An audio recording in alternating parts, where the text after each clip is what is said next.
પટેલ ઇમ્તિયાઝ, ભરૂચ જિલ્લા યુવા કોંગ્રેસ પ્રમુખ પદના ઉમેદવાર અને ભરૂચ જિલ્લા સર્વ સમાજ સેના જનરલ સેક્રેટરી. મિત્રો, છેલ્લા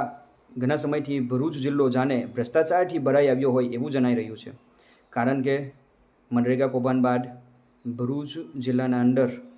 સરકાર દ્વારા ગરીબ વર્ગના પરિવારો માટે જે શૌચાલયની સુવિધા આપવામાં આવે છે, શૌચાલય નામની જે સહાયતા આપવામાં આવે છે, તેમાં પણ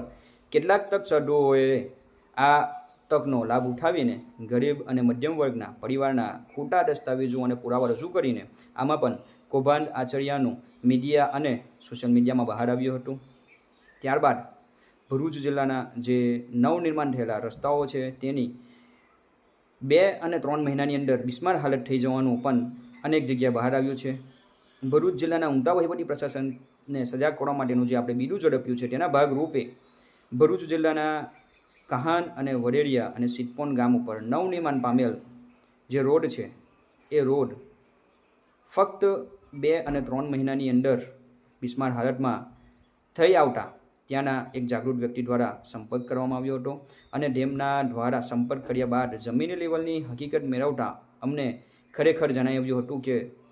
વડેરિયાથી સિટપોનને જોડતા જે મુખ્ય માર્ગનું નવનિર્માણ કરવામાં આવ્યું છે તેમાં આ કોન્ટ્રાક્ટર દ્વારા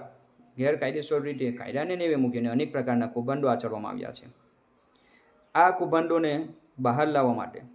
આવા ભ્રષ્ટાચારીઓને કડક શિક્ષા અપાવવા માટે અને કાયદાને ભૂલીને પોતાની મનમરજી અનુસાર પોતાની જાતને સર્વેસર્વા સમજનાર આવા દંભીઓને કડક શિક્ષા મળે એ હેતુથી ભરૂચ જિલ્લાના નાયબ કાર્યપાલક ઇજનેરને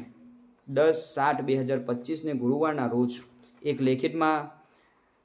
અરજી રૂપે વિનંતી કરી માહિતી જણાવી હતી તમામ આધાર પુરાવા સાથે કે વડેરિયાથી સિટપોનને જોડતા મુખ્ય માર્ગ ઉપર કોન્ટ્રાક્ટર દ્વારા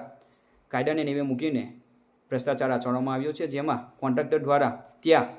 ગેરકાયદેસર રીતે કોઈપણ પ્રકારની પરવાનગી વિના મોટા મોટા બમ્ફર બનાવી દેવામાં આવ્યા છે અને એ બમ્ફર ઉપર કોઈપણ પ્રકારનું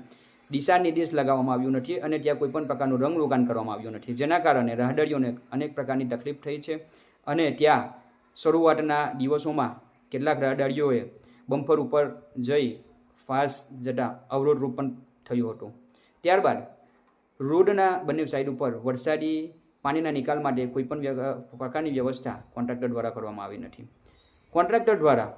ગુણવત્તાભર્યો માલ અને ડામરનું લેયર જેટલા જાડાઈમાં રોડ ઉપર કરવામાં આવવું જોઈએ તે પ્રમાણમાં કરવામાં આવ્યું નથી, જેના કારણે